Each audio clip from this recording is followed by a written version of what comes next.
السلام علیکم ورحمۃ اللہ وبرکاتہ نحمده ونصلی ونسلم علی رسولہ الکریم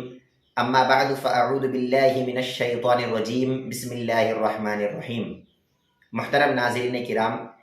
کل ہم نے آپ کے سامنے فضائل و مناقب اہل بیت اور خصوصاً امام حسین علیہ السلام کے فضائل کو بیان کیا تھا،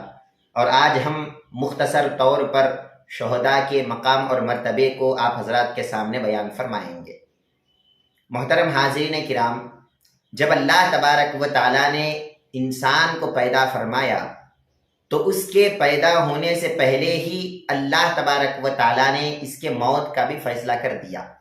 جو بھی انسان دنیا میں آنے والا ہے اور جتنے بھی انسان آج تک دنیا میں آئے ہیں، ہر کسی نے موت کا مزہ چکھا ہے اور ہر کسی کو ایک نہ ایک دن دنیا سے جانا ہے۔ لیکن کچھ خوش نصیب لوگ ایسے بھی ہوتے ہیں جن کو موت تو آتی ہے، جو مرتے تو ضرور ہیں، موت کا مزہ تو وہ چکھتے ضرور ہیں، لیکن اتنے خوش نصیب لوگ ہوتے ہیں کہ وہ اللہ کے دین کی سر بلندی کے لیے شہید ہو جاتے ہیں اور اللہ کے دین کے خاطر اپنی جان کا نذرانہ پیش کر دیتے ہیں اور اللہ تبارک و تعالیٰ کی محبت میں اپنی جان کو لٹا دیتے ہیں۔ ایسے لوگ یقیناً موت کا مزہ تو چکھتے ہیں، لیکن عام انسانوں کی موت میں اور ایسے لوگوں کی موت میں بہت بڑا فرق ہوتا ہے۔ عام انسان جب مرتا ہے تو عام انسان کے مرتے ہی اور اس کو قبر میں رکھتے ہی وہ پھر سے زندہ کیا جاتا ہے اور پھر سے قبر میں اس کے قبر کا عالم شروع ہو جاتا ہے۔ قبر کے سوال جواب اس سے کیے جاتے ہیں۔ اگر وہ نیک بندہ ہوگا تو اس کو اللہ تبارک و تعالیٰ اعلیٰ علیین میں جگہ عطا فرماتا ہے، اور اگر وہ گنہگار ہے تو اللہ تبارک و تعالیٰ اس کو جہنم کے عذاب میں مبتلا کر دیتا ہے۔ لیکن شہداء کا مقام کچھ اور ہی ہے۔ جو لوگ اللہ تبارک و تعالیٰ کی راہ میں شہید ہو جاتے ہیں، اللہ تبارک و تعالیٰ ان کو پھر ایسی زندگی عطا فرماتا ہے کہ اللہ کہتا ہے کہ جس طرح زندہ لوگوں کی زندگی ہوتی ہے، شہداء مرنے کے بعد بھی اسی طرح کی زندگی میں وہ رہتے ہیں۔ یعنی ان کے مرنے کے بعد بھی نہ ان کا رزق ختم ہوتا ہے، نہ ان کے مرنے کے بعد اللہ کی نعمتیں ختم ہوتی ہے، نہ ان کے مرنے کے بعد ان کے اعمال کے درجے ختم ہوتے ہیں، بلکہ ہر وقت ان کا رزق بھی بڑھتا چلا جاتا ہے، اللہ کی نعمتیں بھی ان کے لیے بڑھتی چلی جاتی ہے، اور ان کا جو اجر ہے وہ اجر بھی ہر وقت بڑھتا چلا جاتا ہے۔ قرآن مجید میں اللہ رب العزت ارشاد فرماتے ہیں، وَلَا تَقُولُوا لِمَنْ يُقْتَلُوا فِي سَبِيلِ اللَّهِ أَمْوَاتٌ بل احیاء ولکن لا تشعرون، کہ اے لوگو، وہ لوگ جو اللہ کی راہ میں شہید ہو چکے ہیں، جو اللہ کی راہ میں مارے گئے ہیں، ایسے لوگوں کو تم مردہ مت کہو۔ یہ لوگ مردہ نہیں ہیں، بلکہ یہ تو زندہ لوگ ہیں۔ یہ لوگ زندہ ہے لیکن تم ان کی زندگی کو نہیں سمجھ سکتے۔ ان کی زندگی تو عالم برزخ میں ہے، لیکن جس طرح عالم شہادت والے انسان دنیا میں زندگی بسر کرتے ہیں، اسی طرح شہداء بھی وہاں پر زندگی بسر کرتے ہیں۔ وہ شادیاں بھی کرتے ہیں، وہ اللہ تبارک و تعالیٰ کے رزق کو کھاتے بھی ہیں، اور جنت میں پھر وہ جہاں چاہے پھرتے بھی رہتے ہیں۔ یہ مقام اللہ تبارک و تعالیٰ نے شہداء کے لیے خاص رکھا ہے۔ اور ایک مقام پر اللہ رب العزت نے ارشاد فرمایا، وَلَا تَحْسَبَنَّ الَّذِينَ قُتِلُوا فِي سَبِيلِ اللَّهِ أَمْوَاتًا بَلْ أَحْيَاءٌ عِندَ رَبِّهِمْ يُرْزَقُونَ فَرِحِينَ بِمَا آتَاهُمُ اللَّهُ مِنْ فَضْلِهِ، کہ اللہ رب العزت فرماتے ہیں کہ اے لوگو، جو لوگ اللہ کی راہ میں شہید ہو چکے ہیں، تم ان کو مردہ گمان بھی مت کرو۔ وہ لوگ تو زندہ ہے، اور ان کو اللہ تبارک و تعالیٰ کی طرف سے رزق بھی دیا جاتا ہے، اور اللہ کی طرف سے جو فضل ان کو عطا کیا ہے وہ اس پر بڑے مسرور ہیں، وہ اس پر بڑے خوش ہیں۔ احادیث مبارکہ میں بھی شہداء کے لیے پیارے آقا صلی اللہ علیہ وسلم نے بہت ہی بڑا مقام اور بہت ساری فضیلتیں بیان فرمائی ہے۔ حضرت عبادہ بن صامت رضی اللہ عنہ روایت فرماتے ہیں کہ پیارے آقا صلی اللہ علیہ وسلم نے ارشاد فرمایا کہ شہید کے لیے اللہ تبارک و تعالیٰ نے 7 انعامات رکھے ہیں۔ پہلا انعام تو یہ ہے کہ شہید کے خون کا پہلا قطرہ زمین پر گرنے سے پہلے اللہ تبارک و تعالیٰ اس کی مغفرت کر دیتا ہے، اور اس کو مرنے سے پہلے ہی جنت میں اس کے مقام کو دکھلا دیا جاتا ہے۔ اور دوسرا، اللہ تبارک و تعالیٰ شہید کو ایمان کا جوڑا نصیب کرتا ہے، یعنی شہید ایمان کی حالت میں دنیا سے جاتا ہے۔ عام لوگوں کا کوئی بھروسہ نہیں ہوتا کہ وہ مرتے وقت ایمان ان کا سلامت ہوگا یا نہیں ہوگا، لیکن جو شہید ہوتا ہے اللہ رب العزت اس کو با ایمان دنیا سے لے جاتا ہے، وہ ایمان والا بن کے دنیا سے جاتا ہے۔ اور پھر تیسری چیز، عذاب قبر سے اللہ رب العزت شہید کو محفوظ رکھ دیتا ہے۔ عام انسان اگر کچھ گناہ کیے ہیں تو ان کو عذاب قبر میں مبتلا ہونا پڑے گا، لیکن شہید کو اللہ رب العزت نے عذاب قبر سے مأمون کر دیا ہے، یعنی عذاب قبر سے اللہ تبارک و تعالیٰ نے ان کو بچا دیا ہے۔ اور چوتھی چیز پیارے آقا نے بتایا کہ قیامت کے دن سارے انسان گھبراہٹ کا شکار ہوں گے، سارے ایمان والے اور سارے کافرین گھبراہٹ کا شکار ہوں گے، ہر کوئی اپنے اپنے عمل کی فکر کر رہا ہوگا، ہر کوئی اپنے نیکیوں کو تولنے کی فکر میں لگا ہوا ہوگا اور ہر کوئی اپنے گناہوں پر افسوس کرتا دکھائی دے گا۔ لیکن جو شہید ہوگا اللہ رب العزت اس کو قیامت کی گھبراہٹ سے بھی امن دے گا اور وہ قیامت کے دن بھی سکون اور اطمینان سے رہے گا۔ اور پھر پانچویں چیز پیارے آقا فرماتے ہیں کہ شہید کے سر پر اللہ تبارک و تعالیٰ عزت اور وقار کا تاج پہنا دے گا۔ اور پھر پیارے آقا فرماتے ہیں کہ 72 حوروں سے اللہ تبارک و تعالیٰ شہید کا نکاح کرائے گا، شہید کی شادی کرائے گا۔ اور پھر پیارے آقا فرماتے ہیں کہ اپنے عزیز و قارب کے 70 لوگوں کی شہید اگر شفاعت کرے گا اور ان کے حق میں دعا کرے گا، اللہ تبارک و تعالیٰ اس کی دعا کو قبول کر لے گا اور اس شہید کی دعا کی برکت سے اس کے افراد کے، اس کے خاندان کے 70 لوگوں کی اللہ تبارک و تعالیٰ مغفرت کر دے گا۔ تو یہ مقام اللہ رب العزت نے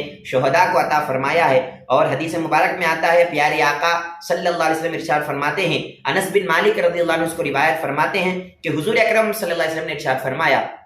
جب بندے قیامت کے دن حساب و کتاب کے لیے کھڑے ہوں گے تو کچھ بندے ایسے بھی ہوں گے جو اپنی تلواروں کو گردنوں پر اٹھائے ہوئے ہوں گے اور ان سے خون بہ رہا ہوگا، اور جیسے ہی وہ جنت کے دروازوں کو دیکھیں گے تو جنت کے دروازوں پر چل دوڑیں گے۔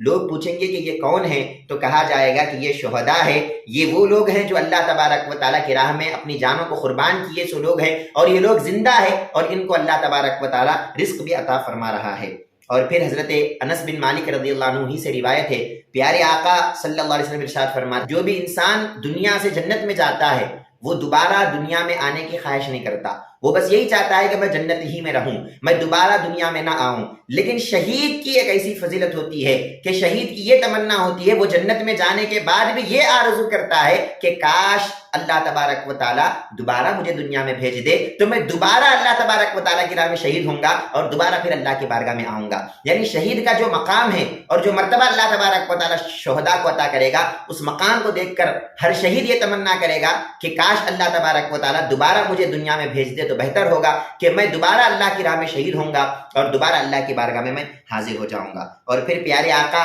صلی اللہ علیہ وسلم ارشاد فرماتے ہیں، یہ صحیح بخاری شریف کی حدیث ہے، ارشاد فرمایا کہ اے لوگو جان لو کہ جنت جو ہے وہ تلواروں کے سائے میں ہے۔ یعنی جب تک تم اللہ تبارک و تعالیٰ کی راہ میں خون نہیں بہاؤ گے، جب تک تم اللہ کے لیے قربانی نہیں دو گے، اللہ تبارک و تعالیٰ کی جنت اس وقت تک ملنے والی نہیں ہے۔ اور پھر پیارے آقا صلی اللہ علیہ وسلم نے ارشاد فرمایا کہ جو بھی اللہ تبارک و تعالیٰ کی راہ میں زخمی ہوتا ہے، اللہ ہی کو معلوم کہ کتنے لوگ آج تک اللہ کی راہ میں زخمی ہوئے ہیں، کتنے لوگ اللہ تبارک و تعالیٰ کی راہ میں آج تک شہید ہوئے ہیں، وہ اللہ ہی کو معلوم ہے۔ لیکن جب قیامت کے دن یہ شہداء اٹھیں گے تو پیارے آقا فرماتے ہیں اس حالت میں اٹھیں گے کہ جو زخم ان کو دنیا میں لگا تھا اس زخم سے خون فوارے کی طرح نکل رہا ہوگا، اور رنگ تو خون کا نظر آ رہا ہوگا لیکن خوشبو اس میں سے کستوری کی آ رہی ہوگی، اور لوگ دیکھیں گے کہ یہ کون ہے تو کہا جائے گا کہ یہ شہداء ہیں اور یہ بہترین لوگ ہیں جو اللہ تبارک و تعالیٰ کی راہ میں انہوں نے اپنی جانوں کا نذرانہ پیش کر دیا۔ اور پھر پیارے آقا فرماتے ہیں کہ شہید جب شہادت کا جام نوش کرتا ہے تو دیکھنے والوں کو ایسا دکھتا ہے کہ یہ شہید بڑا زخمی ہے اور یہ شہید کو بڑی تکلیف ہو رہی ہے، لیکن پیارے آقا فرماتے ہیں کہ شہید کا جب انتقال کا وقت آتا ہے اور شہادت کا جب وقت آتا ہے تو اس کو اتنی ہی تکلیف ہوتی ہے جتنی کہ ایک چونٹی کے کاٹنے کی تکلیف ہوتی ہے۔ یعنی جس طرح ایک چونٹی کے کاٹنے کی معمولی تکلیف ہوتی ہے، شہید کو بھی شہادت کے وقت اتنی ہی معمولی تکلیف ہوتی ہے، اور اللہ تبارک و تعالیٰ چھوٹی سی تکلیف دے کر شہید کو اپنے پاس بلا لیتا ہے۔ اور پھر ایک روایت میں یہ بھی آتا ہے کہ پیارے آقا صلی اللہ علیہ وسلم ارشاد فرماتے ہیں کہ شہید جو ہوتا ہے وہ یہاں پر جیسے ہی اس کا انتقال ہوتا ہے، جیسے ہی اس کی شہادت ہوتی ہے، وہاں پر اللہ تبارک و تعالیٰ اس کو اپنا دیدار کراتا ہے۔ یعنی شہید کا اتنا بڑا مقام اور مرتبہ ہے کہ اللہ تبارک و تعالیٰ خود سارے پردوں کو، سارے حجابات کو اٹھا کر شہید کو براہ راست اللہ تبارک و تعالیٰ اپنا دیدار کراتا ہے۔ اور ایک روایت میں یہ بھی آتا ہے کہ پیارے آقا صلی اللہ علیہ وسلم ارشاد فرماتے ہیں کہ ہر انسان کی روح کو ملک الموت قبض کرتا ہے، لیکن جو شہداء ہوتے ہیں ان کی روح کو رب العزت براہ راست جو ہے اللہ تبارک و تعالیٰ قبض کرتا ہے، اور ایسے شہداء کی روحوں کو اللہ تبارک و تعالیٰ خود نکالتا ہے۔ اور پھر اتنے فضائل شہداء کے بارے میں ہوئے تو پھر پیارے آقا صلی اللہ علیہ وسلم کی کیفیت بھی آپ ملاحظہ فرمائیے کہ حضرت ابو ہریرہ رضی اللہ عنہ بیان کرتے ہیں، یہ بخاری شریف کی حدیث ہے کہ رسول اللہ صلی اللہ علیہ وسلم نے ارشاد فرمایا کہ قسم ہے اس ذات کی جس کے قبضے قدرت میں میری جان ہے، میں یہ آرزو کرتا ہوں اور میری یہ تمنا ہے کہ میں اللہ کی راہ میں قتل کر دیا جاؤں، میں اللہ کی راہ میں شہید ہو جاؤں اور پھر زندہ کر دیا جاؤں اور پھر شہید ہو جاؤں، پھر زندہ کر دیا جاؤں اور پھر شہید ہو جاؤں۔ بس یہی میرا معاملہ چلتا رہے کہ میں اللہ کی راہ میں زندہ ہوتا رہوں اور پھر اللہ ہی کی راہ میں اپنی جانوں کو لٹاتا رہوں۔ اور شہادت کی کتنی خواہش پیارے آقا صلی اللہ علیہ وسلم کے مبارک دل میں بھی ہے، اس سے ہم ملاحظہ کر سکتے ہیں۔ قرآن مجید میں اللہ تبارک و تعالیٰ نے ارشاد فرمایا ان اللہ اشتری من المؤمنین انفسهم واموالهم بان لهم الجنہ، کہ اللہ تبارک و تعالیٰ نے ایمان والوں کی جان کو اور ایمان والے کے مال کو خرید لیا ہے،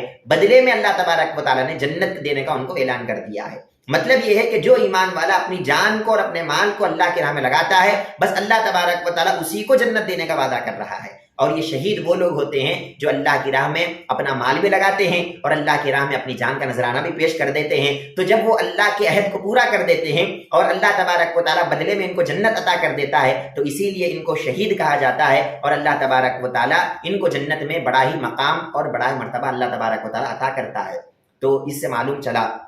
کہ اللہ تبارک و تعالیٰ کی راہ میں شہید ہونا یہ بہت ہی بڑا مقام ہے، اور یہ عام مسلمانوں کے بس کی بات نہیں ہے۔ جس مسلمان کے دل میں اللہ رب العزت کی محبت ہوتی ہے، جس مسلمان کے دل میں اسلام کی محبت ہوتی ہے، جس مسلمان کو پیارے آقا صلی اللہ علیہ وسلم سے محبت ہوتی ہے، بس وہی اپنی جان کا نذرانہ پیش کرتا ہے، بس وہی اپنی جان کو قربان کرنے کی جو ہے خواہش دل میں رکھتا ہے۔ تو لہٰذا ہر مسلمان کو یہ چاہیے کہ وہ مسلمان اللہ رب العزت کی راہ میں شہید ہونے کی خواہش رکھے، اور اللہ رب العزت کے دین کے خاطر اگر اپنی جان کا نذرانہ بھی پیش کرنا پڑے تب بھی وہ مسلمان پیچھے نہ ہٹے، بلکہ وہ مسلمان خوشی خوشی اللہ کے دین کو زندہ کرنے کے لیے اور اللہ کے دین کے لیے اپنی جان کا نذرانہ پیش کر دے۔ اللہ تبارک و تعالی ہم سب کو اللہ کے دین کی محبت کو اپنے دلوں میں رکھنے کی توفیق عطا فرمائے، اور اللہ تبارک و تعالی ہمارے دلوں میں بھی شہادت کا شوق عطا فرمائے، اور اللہ تبارک و تعالی ہم سب کو دین کے لیے مر مٹنے کی توفیق عطا فرمائے، اور دین پر عمل کرنے اور دین کو زندہ کرنے کی اللہ توفیق عطا فرمائے۔ وما علینا الا البلاغ۔ السلام علیکم ورحمۃ اللہ وبرکاتہ۔